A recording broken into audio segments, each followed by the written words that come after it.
کہ گناہ کرنے سے انسان اپنے آپ سے غافل ہو جاتا ہے۔ پانچویں چیز جو گناہ کرنے کا اثر اور نتیجہ ہوتا ہے وہ یہ ہے، جو ہمیں ملتا ہے وہ یہ ہے کہ گناہوں کی وجہ سے انسان جو ہے پریشان حال اور حقیقی چین و سکون سے جس کو کہیں گے محروم ہو جاتا ہے۔ انسان گناہ کرنے سے نتیجہ کیا ہوتا ہے؟ گناہوں کی وجہ سے انسان پریشان اور حقیقی اطمینان، سکون اور چین چھین جاتا ہے۔ تو گناہ کرنے سے انسان میں پریشانی آتی ہے اور حقیقی ریئل سینس میں سکون اور چین سے انسان کیا ہوتا ہے؟ دور ہو جاتا ہے۔ یاد رکھیے، جس کے تعلق سے اللہ رب العزت فرماتا ہے، یہ سورہ طٰہٰ سورہ نمبر 20 آیت نمبر 124، 125، 126 ہے۔ اللہ فرماتا کہتا ہے وَمَنْ أَعْرَضَ عَنْ ذِكْرِي فَإِنَّ لَهُ مَعِيشَةً ضَنْكًا وَنَحْشُرُهُ يَوْمَ الْقِيَامَةِ أَعْمَىٰ۔ اللہ فرماتا کہتا ہے وَمَنْ أَعْرَضَ عَنْ ذِكْرِي، کہ جو میرے ذکر سے اعراض کرتا ہے، منہ موڑ لیتا ہے، فَإِنَّ لَهُ مَعِيشَةً ضَنْكًا، تو میں دنیا میں اس کی معیشت، اس کی روزی روٹی برباد کر دیتا ہوں۔ اللہ کہہ رہا ہے جو میرے ذکر سے دور رہتا ہے، اللہ فرما رہا ہے، تو میں اس کی دنیا کی زندگی کو تنگ کر دیتا ہوں۔ معیشت ضنکا، معیشت کہتے دنیا کی زندگی میں جو چیز وسائل لگتے ہیں جینے کو، مال دولت روپیہ پیسہ اولاد طاقت صلاحیت صحت، سب ہم برباد کر دیتا ہوں، تو اس کی دنیا کی زندگی ضنکا سخت کر دیتا ہوں، چھوٹی کر دیتا ہوں، کس دیتا ہوں، جکڑ لیتا ہوں، اس کو دبا دیتا ہوں اور تنگ حال کر دیتا ہوں اس کو۔ تو اللہ کے ذکر سے دور رہنے کا نقصان دیکھیے۔ اب اللہ کے ذکر سے مراد اللہ کی کتاب، اللہ کے ذکر سے مراد اس کے دین کے احکامات پر چلنا، اللہ سے ذکر سے مراد ہر کام سے پہلے اپنے رب کو یاد کرنا اور جو اس نے کہا وہ کرنا، یہ ہے۔ تو جب کوئی بندہ اپنے رب کے ذکر سے دور ہو جاتا ہے تو اللہ تعالیٰ اس کی دنیاوی زندگی برباد کر دیتا ہے،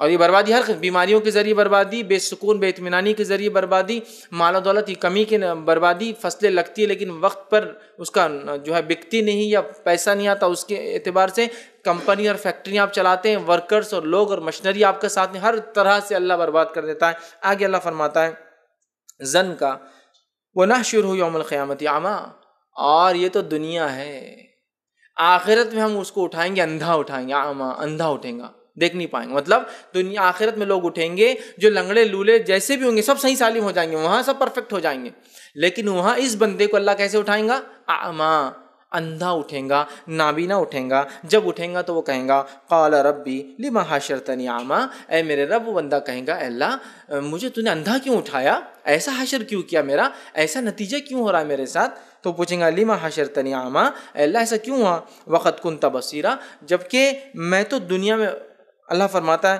وقد کنت بصیرا، جبکہ میں دنیا میں تو دیکھتا تھا، تو اللہ تو نے مجھے ایسا کیوں اٹھایا؟ تو اللہ تعالیٰ کی طرف سے جواب آئیں گا، سنی کیا جواب آئیں گا، قال كذلك اتتك آیات، اللہ فرماتا ہے قال كذلك اتتك آیاتنا فنسیتها وكذلك یوم تنسیٰ، اللہ فرمائیں گا، کہیں گا تو چونکہ میری آیتوں کو دنیا میں بھلا چکا تھا، میری نشانیوں کو، میری کتاب کو، میری باتوں کو، میرے احکامات کو، میرے رسول کے احکامات کو بھلا چکا تھا، لہٰذا آج میں نے بھی تجھے بھلا دیا، اس لیے اندھا اٹھایا، چونکہ تو نے دنیا کے اندر میرے ذکر کو چھوڑ دیا، میری آیتوں کو جھٹلا دیا۔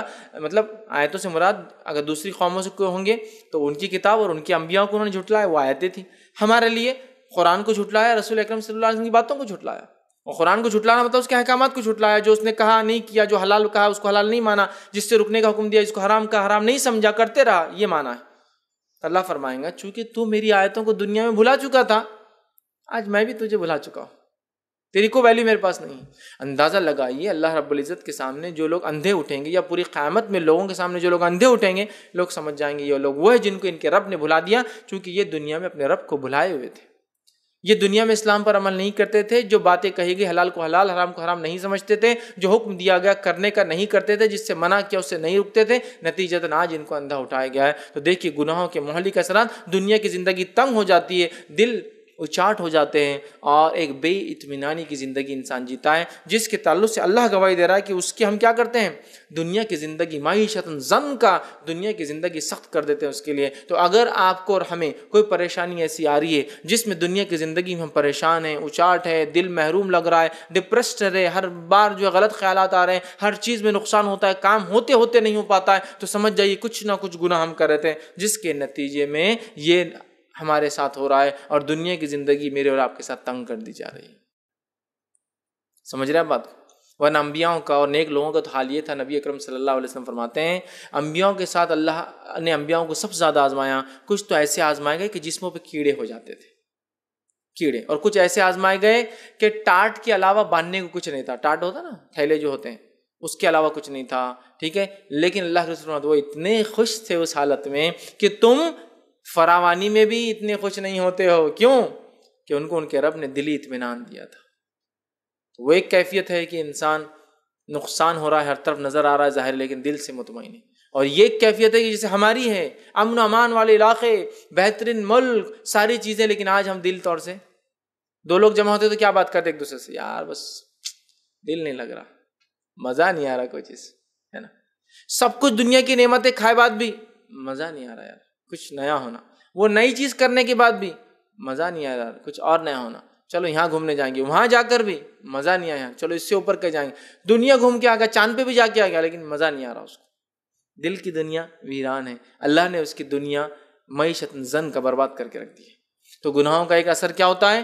اللہ دنیا کی زندگی برباد کر. السلام علیکم ورحمۃ اللہ وبرکاتہ. ناظرین، اگر آپ کو اس ویڈیو سے کچھ فائدہ ہوا ہے اور آپ سمجھتے ہیں دوسرے بھی اس سے فائدہ اٹھائیں گے تو آپ ضرور ہمارا تعاون کریں اپنی زکوٰۃ و صدقات کے ذریعے. آپ اپنا تعاون ہمارے بینک اکاؤنٹ یا ویسٹرن یونین کے ذریعے ہم تک بھیج سکتے ہیں. اور ایک بات، ہاں، کوئی رقم چھوٹی نہیں ہوتی، تو آپ ضرور اس میں اسلامک ریسرچ سینٹر کا خیال رکھیں، اور بالخصوص آنے والے رمضان میں آپ اپنا تعاون ہم تک بھیجیں. اللہ تعالیٰ آپ کی جان و مال میں برکت عطا فرمائے. السلام علیکم ورحمۃ اللہ وبرکاتہ.